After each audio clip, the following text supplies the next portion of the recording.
The snow had already started to fall when the soldiers came.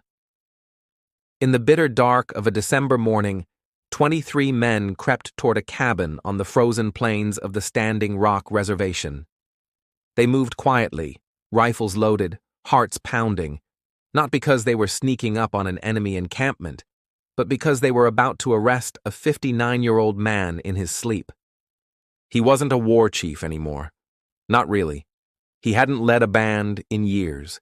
He didn't even command the Lakota the way he once had. But he was Sitting Bull. And that was enough to make the U.S. government afraid. To understand why they feared him, you have to understand what he represented. Sitting Bull had become more than a chief, more than a holy man, more than a legend. By 1890, he was a symbol, a reminder that the United States hadn't fully won. Not yet. That somewhere out on the plains, there were still voices whispering, still spirits dreaming of freedom, still some wild spark left unbroken. It had been 14 years since the Little Bighorn, 14 years since General Custer rode into a trap and left 268 men dead in the dust. Sitting Bull hadn't even taken part directly in that fight. He'd sent warriors, yes, but his role had been spiritual, a vision, a warning. In that vision, he saw soldiers falling like grasshoppers from the sky, and when Custer's men died, it was said the prophecy had come true. But the victory didn't last. The U.S. Army came back with more men, more guns, and a bitter resolve. One by one, the Lakota bands were driven in. Some surrendered. Some fled to Canada. Sitting Bull went north, facing starvation and exile, until finally, in 1881, he gave himself up. Even then, he didn't bow. He handed over his rifle, but not his pride. And while he eventually settled on the Standing Rock Reservation, he never truly belonged there. Not to the white Indian agents, not to the soldiers, not to the system that tried to turn warriors into farmers and spirit leaders into quiet ghosts of what they once were. Sitting Bull still wore his hair long, he still held ceremonies, he still sang the old songs. To the government, he was a problem. And in 1890, the problem started to grow again. The trouble came from the West. A spiritual movement was spreading like fire through the reservations. It was called the Ghost Dance. It had started with a Paiute prophet named Wovoka.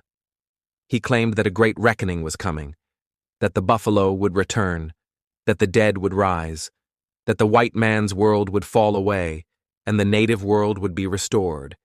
And to bring it about, all the people had to do was dance. So they danced, circles of men and women turning in rhythm night after night until they collapsed in exhaustion or ecstasy, dreaming of ancestors, of buffalo herds, of children no longer starving. To U.S. officials, it looked like rebellion. To Sitting Bull, it looked like hope.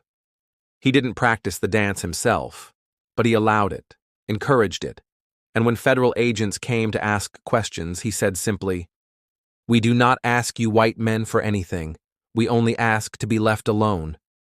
They wouldn't leave him alone. Indian agent James McLaughlin had always distrusted Sitting Bull. He considered him arrogant, uncooperative, dangerous, and now, with the ghost dance spreading and panic growing, McLaughlin saw an opportunity. He wrote to Washington, warned of a coming uprising, and then made his move. On December 14, 1890, McLaughlin ordered Sitting Bull's arrest. But instead of sending in the army, he used native police, Lakota men working under federal authority. He thought it would go smoother that way. He was wrong. The arrest team arrived before dawn. They surrounded Sitting Bull's cabin quietly. Inside, the old man was still asleep. One officer banged on the door, another slipped around back. When Sitting Bull came to the door, bare-chested, groggy, confused, they told him to come with them. He refused. They dragged him outside. The commotion woke his followers. Tension crackled. A small crowd began to gather. Warriors, women, children, shouts, shoving. One of Sitting Bull's loyalists, a young man named Catch the Bear, raised a rifle and fired. The shot hit a Lakota officer, Lieutenant Bull Head, in the side. As he fell, Bull Head raised his own revolver and fired point-blank into Sitting Bull's chest. Another officer, Red Tomahawk, fired a second shot into the old man's head. Sitting Bull crumpled to the ground, dead. The scene exploded. Bullets tore through the cold morning air. Sitting Bull's followers fired back. Police fired into the crowd. Horses screamed and broke free. Children fled. By the time it ended, 12 men were dead, including Sitting Bull, his son, Crowfoot, several followers, and 6 Lakota policemen. The cabin yard was littered with blood and frozen bodies. The man who had once defied generals, spoken to spirits, and dreamed of freedom, now lay dead in the snow, killed not by soldiers, but by his own people, under orders from Washington. Word spread fast. On other reservations, ghost dancers wept. The man who had symbolized resistance was gone. Some gave up, others grew more desperate, and the government, instead of calming tensions, escalated them. Just 2 weeks later, U.S. troops would surround another band of Lakota at Wounded Knee Creek. A single shot, whether fired in panic or defiance, set off a massacre. When it ended, over 250 Lakota men, women, and children were dead. It was the end of the ghost dance, the end of open resistance, the closing of the frontier, and it began with the death of Sitting Bull.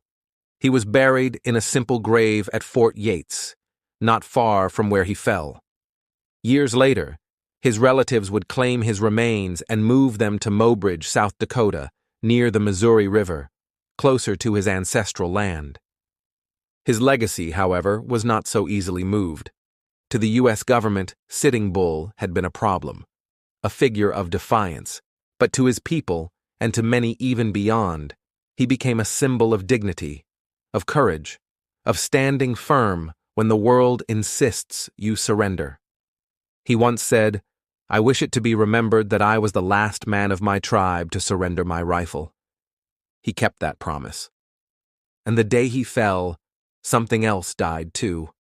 Not just a man, not just a chief, but a living connection to a time when the plains still roared with buffalo, when the Lakota still rode free, and when dreams, however fragile, still felt possible. Thank you for listening to Deserted Trails. Subscribe for more forgotten stories from the old frontier.